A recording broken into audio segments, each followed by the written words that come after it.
Alexa, it's your third week at GameSpot. It's my third week at GameSpot. We're very excited to have you on here doing video game spotting. Mary Kish, you've been here for a really long time. Hey, how's it going? I've been here. Nobody cares anymore. Nobody greets care. me anymore. I don't get excited. You're old news, Kish. It'll change, Alexa. They won't get excited forever. Yeah, we're glad to have you. It's exciting. I'm excited to be here. And you're jumping right into it because it's like November and there's so many games. So many. All the games came out. All of them came out in November. One of the big games you just reviewed, actually, Tales. Literally just reviewed. Tales, what, something, the Borderlands. I totally said it wrong before the break, and you corrected me, but now I have also forgotten it again. Tales from the Borderlands. So Okay. it's from the Borderlands, not of the Borderlands. And the Borderlands. You gave this game a 9. I did give this game a 9. It is superb. Superb game. I want to talk about this because it's a weird boy. one. I'm a Borderlands fan, but like it's a Telltale game. It's you're making story choices. How do you make a game that's like really all about like running around and blasting things and picking up loot and then blasting more things into like a Telltale game? So the thing about Telltale is Telltale creates these really big epic stories from like microcosms of people. So they take ordinary people. Granted, maybe the Fables weren't that ordinary, but they take ordinary people and then they tell these like amazing stories. And the reason that Tales from the Borderlands works as a narrative thing is because the characters, they're not vault hunters, they're not sirens, they have no special powers whatsoever. They're not even that cool. They're like normal ass people. Living in the freaky Borderlands town. Yes, living in freaky Borderlands town. And the guy works for Hyperion, the mega corporation, and the girl is a grifter. And they're just trying to get by and trying to like do right by themselves and get what they think they deserve, and that makes a really interesting story.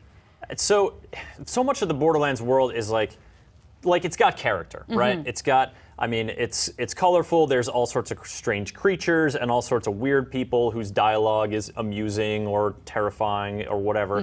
Borderlands 2 did that really well. Does that carry through here? I mean, it's a different writing team. It's not Gearbox. It's not anyone who has worked on Borderlands before. So, did they? I imagine that. Is it funny? That sort of, did they capture it? Yes. Is it funny? Is it funny? It is hilarious. It's so funny. There are some moments with some of the characters, and like this, okay, so there's an opening scene where there is you build a loader bot and you spend, it's like this big high octane thing where people are rushing you to like build it, hurry up, and you're like actually selecting what goes on it while people are fighting bandits, and it like pops up and it's this big like crazy scene where it like builds itself and it's this epic music and everything goes silent and it just goes hi, and like it's funny. It's funny. Here we're starting now.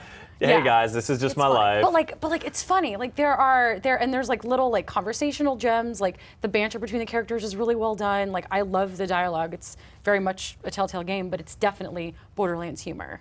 Interesting. No, it does. It's totally funny. Mary, you've played a bunch of Borderlands. Yeah, it's just such a confusing thing for me to play in this world and yet not be loot focused. So it's very confusing for me when I play these games. When I get excited about Borderlands, I think, I can't wait to get that next freaking gun. I can't wait to test it out. I'm gonna get like the best gun I can find.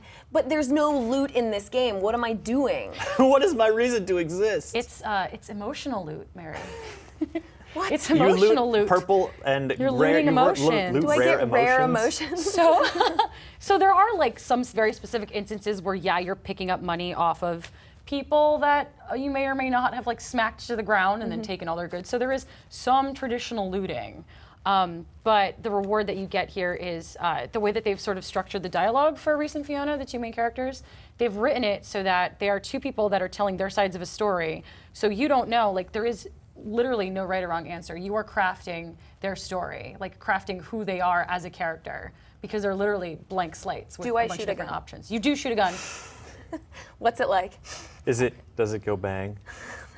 We have very rudimentary understanding of video games here. You can shoot a gun if you'd like to shoot a gun.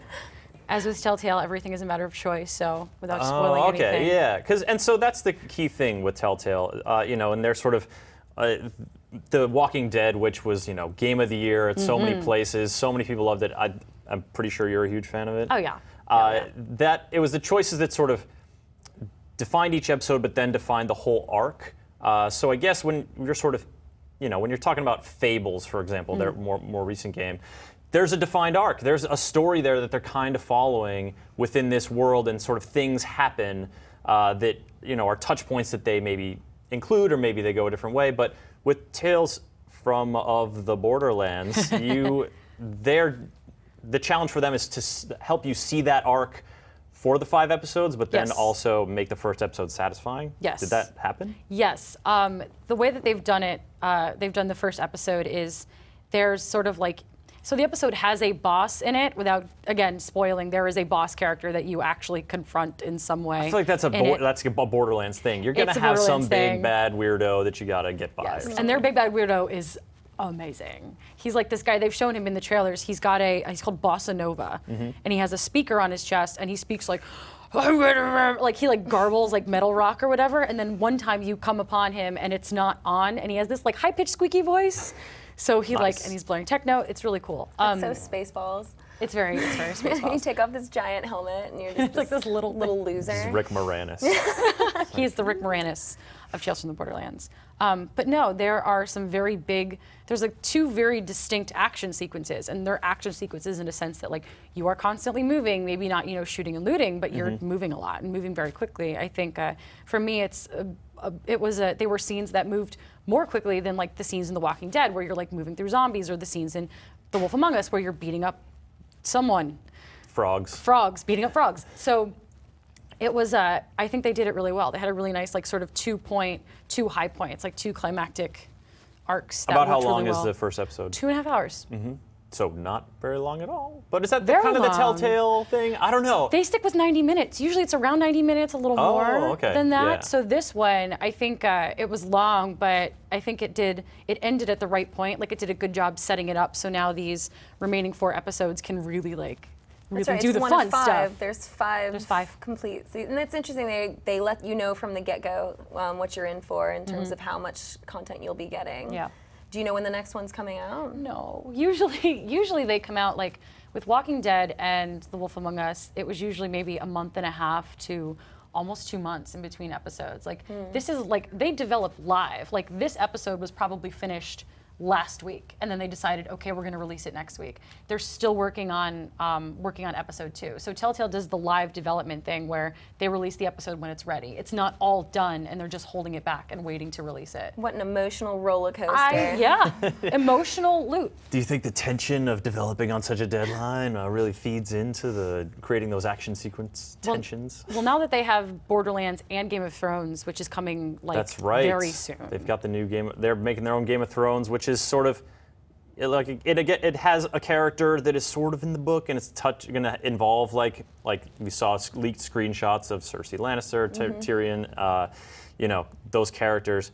Actually, raised the question to me: did you meet anyone in Borderlands, Tales from the Borderlands that you knew, or is that a spoiler you don't want to go into? So the name of the episode is Zero Sum. Okay, So and Zero, Zero of course, is in it. Vault Hunter from Borderlands 2. Yeah, and Zero is in it, and Zero's scenes are really, really funny. Like they're probably some of the best written scenes in the episode.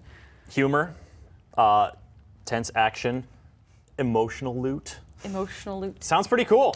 Yeah. If you folks want to know more about it, Alexa's review is up on GameSpot right now. You can check it out.